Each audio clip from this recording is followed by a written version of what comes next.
ഒരുപാട് നാളുകൾക്ക് ശേഷം ഓൾമോസ്റ്റ് ഒരു 5 ഇയറിന് ശേഷമുള്ളൊരു വീഡിയോ ആണിത്. അപ്പം ഒത്തിരി കാര്യങ്ങൾ ഇതിനിടയ്ക്ക് ചോദ്യം കേട്ടു. എന്താണിപ്പോൾ വീഡിയോ ഇടാത്തത്? എന്ത് പറ്റി? ഇപ്പോൾ IELTS പഠിപ്പിക്കുന്നില്ലേ? അപ്പം എനിവേ വെൽക്കം ബാക്ക്. എൻ്റെ വീഡിയോ ആദ്യമായിട്ട് കാണുന്നവർക്ക് വേണ്ടിയിട്ട് എൻ്റെ പേര് നീതു ഡോണി. ഞാനിപ്പോൾ UK-ലാണുള്ളത്. ഞാനൊരു നേഴ്സായിട്ട് ഇവിടെ വർക്ക് ചെയ്യുകയാണ് ഡാർലിംഗ്ടണിൽ. ഞാൻ മുന്നേ നാട്ടിൽ IELTS ടീച്ചറായിട്ടാണ് IELTS OET ട്യൂട്ടറായിട്ടാണ് വർക്ക് ചെയ്തുകൊണ്ടിരുന്നത്. അപ്പോൾ ആ സമയത്ത് ഞാൻ കൂടുതലും ചെയ്തുകൊണ്ടിരുന്നത് ടീച്ചിങ് വീഡിയോസ് ആയിരുന്നു. സോ പുതിയതായിട്ട് ഈ ചാനൽ കാണുന്നവർക്ക് എൻ്റെ ചാനലൊന്ന് ലൈക്ക് ചെയ്യുക, ഷെയർ ചെയ്യുക, സബ്സ്ക്രൈബ് ചെയ്യുക. ആൻഡ് ഇന്നത്തെ വിശേഷങ്ങളിലേക്ക് നമുക്ക് കിടക്കാം. സോ ഫസ്റ്റ് ഓഫ് ഓൾ കഴിഞ്ഞ 5 വർഷം എന്ത് പറ്റി എന്നുള്ള ചോദ്യത്തിന് തന്നെ ഉത്തരം തരാം. ഇപ്പം ഈ ചാനൽ കാണുന്നവർക്ക് വേണ്ടി ഒരുപാട് വ്യൂവേഴ്സ് ഒന്നുമുള്ളൊരു ചാനലല്ല ഇത്. എന്നാലും എന്താണ് പറ്റിയതെന്ന് വെച്ചാൽ last 5 years was really up and downs continues. ഒരു പ്രശ്നം വരും, വീണ്ടും വീഴും, വീണ്ടും വരും, വീണ്ടും വീഴും. അങ്ങനെ ഒരു 5 വർഷമായിരുന്നു ശരിക്കും പറഞ്ഞാൽ എനിക്കിത്. സോ എൻ്റെ പേരൻസ് രണ്ടുപേരും ഈ 5 വർഷത്തിനിടയ്ക്ക് അവർ മരിച്ചു. ഒരാൾ സൈലൻ്റ് അറ്റാക്കായിട്ട് മരിച്ചു, ഒരാൾ കോവിഡ് ടൈമിൽ മരിച്ചു. അപ്പോൾ അങ്ങനെ അതിൻ്റേതായ കുറേ സ്ട്രഗിൾസ് എനിക്കുണ്ടായിരുന്നു. എനിക്ക് ടീച്ചിങ് അതിനിടയ്ക്ക് സ്റ്റോപ്പ് ചെയ്യേണ്ടി വന്നു. ഞാനിവിടെ പുതിയ ജോലിയായിട്ട് വന്നു. ഒബിയസ്ലി നാട്ടിലെ ടൈമും ഇവിടുത്തെ ടൈമുമായിട്ട് ഡിഫറൻസ് ഉള്ളത് കൊണ്ട് എനിക്ക് ടീച്ചിങ് സ്റ്റോപ്പ് ചെയ്യേണ്ടി വന്നു. പിന്നെ ഈ പറഞ്ഞതുപോലെ ലൈഫ് കാര്യങ്ങളൊക്കെ ആയിട്ട് മുന്നോട്ട് പോയത് കൊണ്ടാണ് വീഡിയോസ് ഇടാത്തത്. രണ്ടാമത്തെ കാര്യം ചോദിച്ചത് എന്താണ് ഇപ്പം നമുക്ക് വീണ്ടും റീസ്റ്റാർട്ട് ചെയ്യാനുള്ള പ്രശ്നം എന്തായിരുന്നെന്ന് വെച്ച് കഴിഞ്ഞാൽ, ചിലപ്പം നമ്മൾ പറയില്ലേ ചില കാര്യങ്ങൾ നമുക്ക് ചെയ്യാൻ വേണ്ടി നമ്മുടെ ഒരു 100% നമ്മുടെ ഒരു മൈൻഡിൽ നിന്ന് കൂടെ തോന്നണം അത് ചെയ്യാനായിട്ട്. ആ ഒരു തോന്നൽ സത്യം പറഞ്ഞാൽ ഇല്ലായിരുന്നു എന്നുള്ളതാണ് സത്യം. അപ്പോൾ അതാണ് വീഡിയോ എടുക്കാത്തത്. സോ ഇപ്പം പുതിയതായിട്ട് ഈ വീഡിയോ ആയിട്ട് വരാൻ കാരണം ഞാൻ എൻ്റെ ഒരു ലൈഫ് കോച്ചിങ് കോഴ്സ് ഞാൻ കംപ്ലീറ്റ് ചെയ്തു. സോ ഇപ്പോൾ ഞാൻ അതും കൂടെ ആയിട്ടാണ് വർക്ക് ചെയ്യുന്നത്. I am not a therapist. ഞാനൊരു കൗൺസിൽ ചെയ്യുന്ന ആളല്ല. It's just a guidance, a facilitating conversation.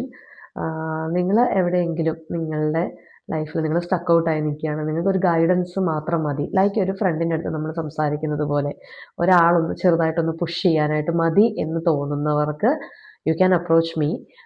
എൻ്റെ കോൺടാക്ട് നമ്പറും കാര്യങ്ങളും ഞാൻ ഈ വീഡിയോയുടെ താഴെ കൊടുത്തേക്കാം. അപ്പം ചിലർക്ക് നമ്മുടെ ലൈഫിൽ നമ്മൾ മുന്നോട്ട് പോകുമ്പോൾ ചെറിയൊരു പുഷ് മതിയായിരിക്കും അല്ലേ, ചെറിയൊരു മോട്ടിവേഷൻ. ശരിക്കും അതിൻ്റെ കൂടെ ഒരു കൺസിസ്റ്റൻസി എന്ന് പറയുന്ന ഒരു സാധനം കൂടെ ഉണ്ടെങ്കിലേ നമ്മൾ വിചാരിക്കുന്ന കാര്യങ്ങൾ മുന്നോട്ട് പോകത്തുള്ളൂ. നമ്മൾ ഇൻസ്റ്റാഗ്രാമിലൊക്കെ റീൽസ് കാണും, അല്ലെങ്കിൽ യൂട്യൂബ് വീഡിയോസ് കാണും, പോഡ്കാസ്റ്റുകൾ കേൾക്കും. ഇതൊക്കെ കേൾക്കുമ്പോൾ നമ്മൾ എന്ത് ചെയ്യും, ആ ഒരു മോട്ടിവേഷൻ ഒരു കോട്ടൊക്കെ കണ്ടു കഴിയുമ്പോൾ ഇന്നോട്ട് ഞാനിത് ചെയ്യാം, ആ ഒരു അങ്ങനെ കിട്ടുന്ന ഒരു ഫോഴ്സ് ഉണ്ടല്ലോ, അതൊരു 2 ഡേയ്സിലേക്കേ കാണുള്ളൂ. പകരം നമുക്ക് അതിൻ്റെ കൂട്ടത്തിലൊരു ഡിസിപ്ലിൻ അല്ലെങ്കിൽ ഒരു കൺസിസ്റ്റൻസി, നമ്മളൊരു കാര്യം കൃത്യമായിട്ട് റീച്ചായി പോകുമെന്ന് അല്ലെങ്കിൽ ചെയ്യുമെന്ന് നമുക്ക് തന്നെ തോന്നണം. അങ്ങനെ ഉണ്ടെങ്കിൽ മാത്രമേ ആ കാര്യം സക്സസ് ആയിട്ട് മുന്നോട്ട് പോകത്തുള്ളൂ. പിന്നത്തെ ഒരു കാര്യം എന്താണെന്ന് വെച്ച് കഴിഞ്ഞാൽ, നമ്മുടെ ബ്രെയിന് അല്ലെങ്കിൽ നമുക്ക് സന്തോഷം കിട്ടുന്ന കാര്യങ്ങൾ നമ്മൾ ചെയ്യുമ്പോൾ മാത്രമേ വീണ്ടും വീണ്ടും അത് ചെയ്യാനായിട്ട് അപ്പം നമ്മുടെ ബ്രെയിന് എന്തെങ്കിലും ഒരു കാര്യങ്ങൾ നമ്മൾ ചെയ്തപ്പോൾ സന്തോഷം തോന്നി, അല്ലെങ്കിൽ ഒരു പർട്ടിക്കുലർ കാര്യം ചെയ്തപ്പോൾ അതിനൊരു റിവാർഡ് കിട്ടി. ആ റിവാർഡ് കിട്ടുമ്പോൾ മാത്രമേ ആ കാര്യം വീണ്ടും വീണ്ടും കൺസിസ്റ്റൻ്റ് ആയിട്ട് ചെയ്യാനായിട്ട് ബ്രെയിൻ നമ്മളെ മുന്നോട്ട് തള്ളത്തുള്ളൂ. അതുപോലെ അതൊരു ഹാബിറ്റായിട്ട് മാറുന്നത്. ഇപ്പോൾ ഫോർ എക്സാമ്പിൾ നമ്മൾ രാവിലെ എഴുന്നേൽക്കുന്നു. രാവിലെ എഴുന്നേറ്റ് ഓട്ടോമാറ്റിക്കലി നമ്മൾ ബ്രഷ് ചെയ്യാൻ പോകും. ഇപ്പോൾ ചായ കുടിക്കുന്നവരാണെങ്കിൽ ചായ കുടിക്കും. അതൊക്കെ നമ്മുടെ ഒരു ശീലമായിട്ട് മാറിയതാണ്. അപ്പോൾ ആ ശീലങ്ങളെന്ന് പറയുന്നത് കുറേ വർഷങ്ങൾ കൊണ്ട് നമ്മൾ ചെയ്തെടുത്ത കാര്യങ്ങൾ ഈവൻ ഒരു സ്ലീപ്പിലാണെങ്കിൽ പോലും നമ്മളത് ഓട്ടോമാറ്റിക്കലി ചെയ്യും.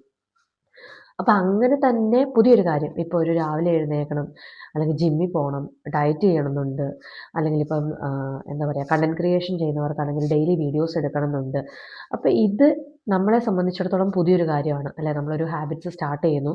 ആ ഒരു പുതിയൊരു കാര്യം നമുക്ക് കൺസിസ്റ്റൻ്റ് ആയിട്ട് പോകണമെങ്കിൽ ആദ്യത്തെ കുറച്ച് നാൾ നമ്മൾ ഫോഴ്സ്ഫുള്ളി അതിനൊരു എഫേർട്ട് ഇടാതെ പറ്റത്തില്ല. അപ്പം ആ ഒരു എഫേർട്ട് ഇടുന്ന സമയത്ത് നമ്മുടെ ബ്രെയിന് തോന്നുവാണ്, ഇതുകൊണ്ട് എനിക്ക് പ്രത്യേകിച്ച് സന്തോഷമൊന്നും കിട്ടുന്നില്ലല്ലോ എന്ന് തോന്നുമ്പോഴാണ് നമുക്കത് മടുപ്പായിട്ട് പോകുന്നത്. ഫോർ എക്സാമ്പിൾ നിങ്ങളൊരു ഡയറ്റ് സ്റ്റാർട്ട് ചെയ്യുമ്പോഴത്തേനും ആ ഡയറ്റ് നിങ്ങൾക്ക് ഇൻട്രസ്റ്റിംഗ് അല്ലാതെ തോന്നും. നിങ്ങളിത് കഴിച്ചുകൊണ്ടിരിക്കുമ്പോൾ നിങ്ങൾക്ക് തന്നെ ഒരു മടുപ്പാണ്, എത്ര ദിവസം ചെയ്യേണ്ടി വരും എന്ന് വിചാരിക്കുമ്പം ഒബ്വിയസ്ലി നിങ്ങൾക്കത് കംപ്ലീറ്റ് ചെയ്യാൻ പറ്റുന്നുണ്ടാവില്ല. കാരണം നിങ്ങളുടെ മനസ്സിനോട് നിങ്ങളുടെ ബ്രെയിൻ നിങ്ങളോട് തന്നെ പറഞ്ഞു കഴിഞ്ഞു, ഇതിൽ പ്രത്യേകിച്ച് ടേസ്റ്റ് ഒന്നുമില്ല, അല്ലെങ്കിൽ ഇത് എനിക്കൊരു ഹാപ്പിനെസ് കിട്ടുന്നില്ല. അപ്പോഴാണ് നമുക്കത് അവിടെ സ്റ്റോപ്പായി പോകാൻ തോന്നുന്നത്. ജിമ്മിൽ പോകുന്നു അഗെയിൻ, നമ്മൾ രാവിലെ എഴുന്നേൽക്കുന്നു, അല്ലെങ്കിൽ ആ ഒരു ജിമ്മിൽ പോയിട്ട് വന്ന എക്സസൈസ് ചെയ്ത് കഴിയുമ്പോൾ കിട്ടുന്ന ആ ഒരു സന്തോഷം നമുക്ക് കിട്ടുന്നില്ലെങ്കിൽ നമ്മളത് കണ്ടിന്യൂ ചെയ്യാൻ നിൽക്കില്ല. അതിങ്ങനെ ഭയങ്കര ഒരു ഹാർഡ് വർക്കാണ്, ഒരു സ്ട്രഗ്ലിംഗ് ആണെന്ന് തോന്നിയാൽ ഒരിക്കലും നമ്മളത് കണ്ടിന്യൂ ചെയ്ത് പോവില്ല. So the next thing is, അത് നമ്മളൊരു കണ്ടന്റ് ക്രിയേഷൻ സ്റ്റാർട്ട് ചെയ്യുന്നു. നമ്മൾ ഒരിക്കലും അത് സ്റ്റാർട്ട് ചെയ്യുമ്പോൾ നമ്മുടെ വീഡിയോസിന് ഇത്ര വ്യൂസ് കിട്ടും അല്ലെങ്കിൽ ഇത്ര റീച്ച് കിട്ടും എന്നുള്ളതിനേക്കാളും കൂടുതൽ നമ്മുടെ ഒരു പാഷൻ്റെ പുറത്താണ് നമ്മളത് ചെയ്യുന്നതെങ്കിൽ ആ ഒരു പാഷൻ മാത്രം ഫോക്കസ് ചെയ്യുക. ചിലപ്പോൾ അതിൻ്റെ ഒരു ലൈക്ക് അല്ലെങ്കിൽ ഒരു കമൻറ്റ് മതിയായിരിക്കും ആ ആൾക്ക് ഹാപ്പി ആവാൻ. ആ ഒരു കമൻറ്റിൽ നിന്ന് വേണം നമുക്ക് ആ ഒരു നെക്സ്റ്റ് വീഡിയോ നമ്മൾ ക്രിയേറ്റ് ചെയ്ത് കൺസിസ്റ്റൻ്റ് ആയിട്ട് പോസ്റ്റ് ചെയ്തുകൊണ്ടിരിക്കുക. നിങ്ങൾ വിചാരിക്കുന്നത് ഇപ്പോൾ വീക്ക്ലി വൺസ് ആണോ, വീക്ക്ലി ട്വൈസ് ആണോ, അത് നിങ്ങളുടെ ഇഷ്ടം. പക്ഷേ ഒരിക്കലും നമ്മുടെ ഫോക്കസ് ഇത്ര വ്യൂസ് അല്ലെങ്കിൽ ഇത്ര അങ്ങനെ നമ്മൾ സ്റ്റാർട്ട് ചെയ്ത് കഴിയുമ്പോൾ അത് കിട്ടാതെ വരുമ്പോൾ നമുക്ക് ആ ഒരു ബുദ്ധിമുട്ട് തോന്നും, നമുക്കൊരു വിഷമം വരും. അത് കിട്ടുന്നില്ലല്ലോ എന്ന് പറയുമ്പോൾ നമുക്കത് സ്റ്റോപ്പ് ചെയ്യാൻ തോന്നും. അപ്പോൾ എല്ലാ കാര്യത്തിലും ഇത് തന്നെയാണ് പ്രശ്നം. നമുക്ക് ആ ഒരു കൺസിസ്റ്റൻസി മെയിൻറ്റെയിൻ ചെയ്തുകൊണ്ട് പോകാൻ പറ്റാത്തതിൻ്റെ കാരണം ഇപ്പം ഞാനും ഇങ്ങനെയൊക്കെ തന്നെ ഒരാളായിരുന്നു. എൻ്റെ ഒരു ഈ പറഞ്ഞ കുറേ നാളുകൾ വളരെ ഞാൻ പറഞ്ഞ പോലെ അപ്പ് ആൻഡ് ഡൗൺ ആയിട്ട് പോയി. അതിൻ്റെ ഇടയ്ക്ക് നമ്മുടെ ഈ പ്രശ്നം നമുക്ക് ഒന്നിനും താല്പര്യം തോന്നുന്നില്ല അല്ലെങ്കിൽ നമുക്ക് ചെയ്യാൻ ഇഷ്ടമുള്ള കാര്യങ്ങൾ പോലും ചെയ്യാത്തതിൻ്റെ കാരണം അതിൽ നിന്നൊരു ഹാപ്പിനെസ് നമുക്ക് ശരിക്കും കണ്ടെത്താൻ പറ്റുന്നുണ്ടെങ്കിൽ മാത്രമേ അത് കൺസിസ്റ്റൻ്റ് ആയിട്ട് പോവുള്ളൂ. അപ്പം ഇത് ശരിക്കും ഒരു വളരെ ചെറിയൊരു വീഡിയോ ആണ്. ഇനിയുള്ള ദിവസങ്ങളിൽ if you want you can contact me. അതുപോലെ തന്നെ ഇങ്ങനെയുള്ള ചെറിയ ചെറിയ ചെറിയ ടോപ്പിക്കുകൾ നമുക്ക് സംസാരിക്കാം. നമുക്ക് നമ്മളെ ഇമ്പ്രൂവ് ചെയ്യാൻ ഇപ്പോൾ എല്ലാവരും കേട്ടുകൊണ്ടിരിക്കുന്ന എല്ലാവർക്കും നമ്മളെ ഇഷ്ടപ്പെട്ടോളണമെന്നില്ല, അല്ലെങ്കിൽ നമ്മൾ പറയുന്ന കാര്യങ്ങൾ കണക്റ്റ് ആയിക്കൊള്ളണമെന്നില്ല. പക്ഷേ മോർ ദാൻ ഇപ്പോൾ ഒരു കണ്ടന്റ് ക്രിയേഷൻ അല്ലെങ്കിൽ ഒരു വീഡിയോ എന്നതിനേക്കാൾ ഞാൻ അങ്ങനെ വിചാരിക്കുമ്പോൾ ചിലപ്പോൾ ഞാൻ വീഡിയോസിന് വേണ്ടി ഐഡിയാസ് തപ്പി പോകേണ്ടി വരും. So this is what I M speaking from my bottom of my heart. എൻ്റെ ഈ കഴിഞ്ഞ 5 വർഷത്തെ എൻ്റെ എക്സ്പീരിയൻസ് എന്നെ വളരെയധികം മാറ്റിയെന്ന് തന്നെ പറയാം. സോ അതുകൊണ്ട് തന്നെ ഇപ്പോൾ ഈ പറയുന്ന കാര്യങ്ങൾ പോലും എനിക്ക് രണ്ടാമതൊന്ന് തിങ്ക് ചെയ്യാതെ തന്നെ എനിക്ക് പറയാൻ പറ്റും എന്നുണ്ടെങ്കിൽ ഞാനത് ശരിക്കും അപ്പോൾ അത് കണക്റ്റ് ആവുന്ന കുറച്ച് ആൾക്കാരുണ്ടാവും. ഞാൻ എഴുതിച്ചമച്ച അല്ലെങ്കിൽ സ്ക്രിപ്റ്റുകളല്ലാതെ ചെയ്യുമ്പോൾ അത് കേൾക്കാൻ ആളുകൾക്ക് കണക്റ്റ് ആവുന്ന ആളുകളുണ്ടാവും. എല്ലാവരും അല്ല, കുറച്ച് പേരുണ്ടാവും.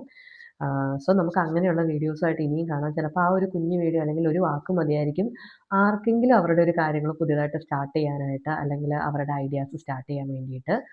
So as a life coach I can really help you. അപ്പോൾ ഇനിയുള്ള വീഡിയോസിനായിട്ട് നമുക്ക് കാണാം. അപ്പോൾ ടാറ്റ ബൈ ബൈ അഗെയിൻ.